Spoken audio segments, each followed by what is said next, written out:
Hello and welcome. We're live, and today we're talking about Mom shaming. mom shaming, which is separate from dad shaming, and so that's why we're going to talk specifically about mom shaming because mom shaming tends to be more appropriate in our culture.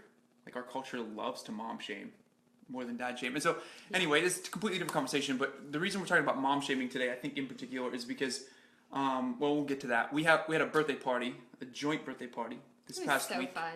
Yeah. For our kiddos, for our kids who have birthdays that are just like two weeks apart. It's just And easier. but apart from the joint birthday party, what we did was we decided to have all of our friends who were here. We decided to celebrate them, to have it to be a celebration, because the other kids who were here with us this week, they were or the other parents who were with the kids, we realized like all of them are people who pour into us. They pour into our marriage, they pour into our kids, and we wanted to celebrate them because our heart is to raise kids, raise a generation of kids who love God and love others, and they're already doing that. And Well, so I think you realize your friends, as they spend more time with you and your family, they're helping raise your kids too, because your kids are watching them, and the way they parent their kids influences how I parent our kids. yeah. And I think, so all that to say, so as we have this cool little community that we surround ourselves with, because Lord knows we can't do this on our own. It doesn't, you don't have to be a parent for more than 5 seconds to realize it's the most guilt-ridden, shaming task on the planet. Amen. And so what I wrote a blog this week actually on temper tantrums in public and just why I love them. Yes. Awesome. Because you love temper tantrums in public, and this is where mom shaming Totally. tends to. I mean, my favorite thing. breastfeeding's one of those, but also temper tantrums is another. Or were you sending kids to school? But anyway, yeah, temper tantrums.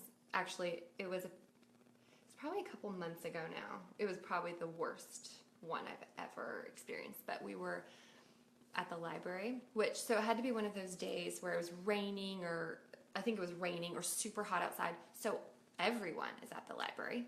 So it's packed, and there's tons of moms, and our library is cute, so it's got like toys and trains and computers and stuff for kids. Anyway, and I asked our son to move away from the train table that he was like focused on and glued to. We do a lot of trains. And I mean, every parent knows how it goes, right? You ask a question, they assert their will, and you stand up for yourself and you demand their obedience, and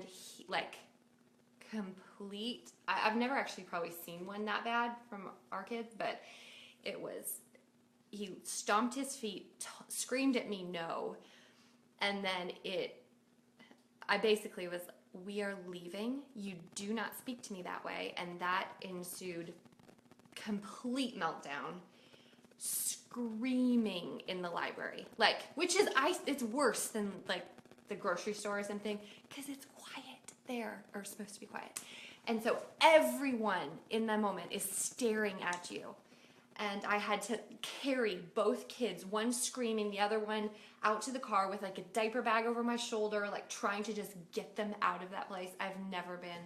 Did you have eyes on you?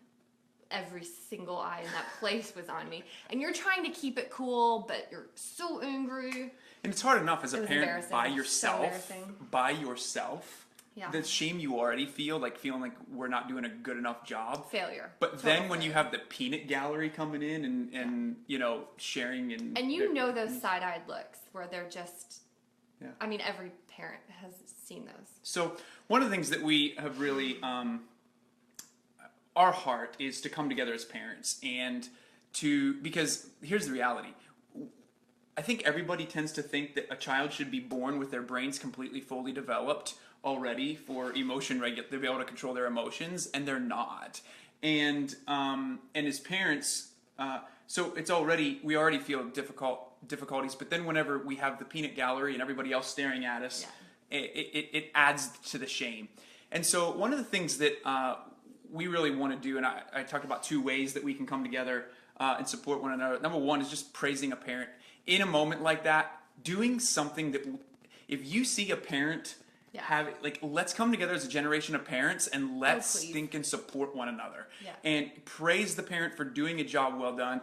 In the blog, I wrote that, and I'll put a link on this video as well so you guys can look at that. But that we should, you're doing a good job as a parent by probably disciplining and setting a boundary, and the child's coming up against that boundary. Let's praise the parent. We're raising the next generation of kids. Let's support one another. Yeah.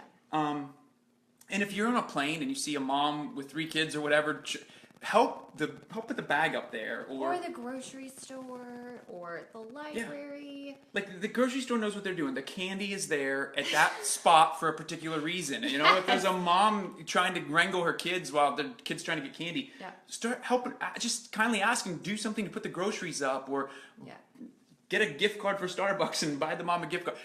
We are raising the next generation of kids, and we really want to do it well, and we want to support one another, and that's what matters. And so, so we want you to do 2 things. Because we want to use this page. If you like the Facebook page, and then first of all, and then let's have conversation. Because Christy and I have really enjoyed that, and so I think number 1, let's tag people who are helping support us and putting a team around you.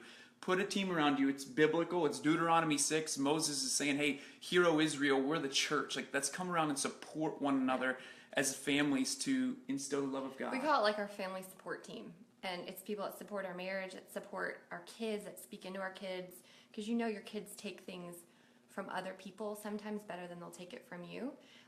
And when you have those voices echoing into their lives that are saying the same things you're saying, but they're coming from a different source, it's powerful. Yeah. So let's honor someone. Tag someone in a comment section and honor them today to say, "Hey, thank you for supporting me in my parenting and marriage journey, even to support your marriage." And then also, if you're struggling with this, if you're struggling feeling like you're feeling ashamed, you're feeling guilty, like you're not doing a good job, or alone, comment, and let's come together and let's support one another here, and let's use this as a community and as an opportunity to come together as a generation of families, because that's what we're doing together. Parents, we are raising the next generation of kids to love God and love others well, and that's our heart, and that's what we really want to come around and support each other to do. But it's tough to do alone, and it's tough to do when it's countercultural.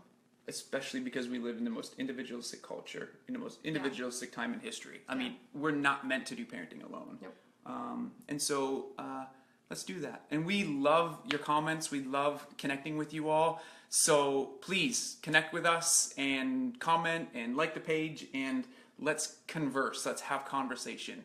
And we will see you again next week. Bye.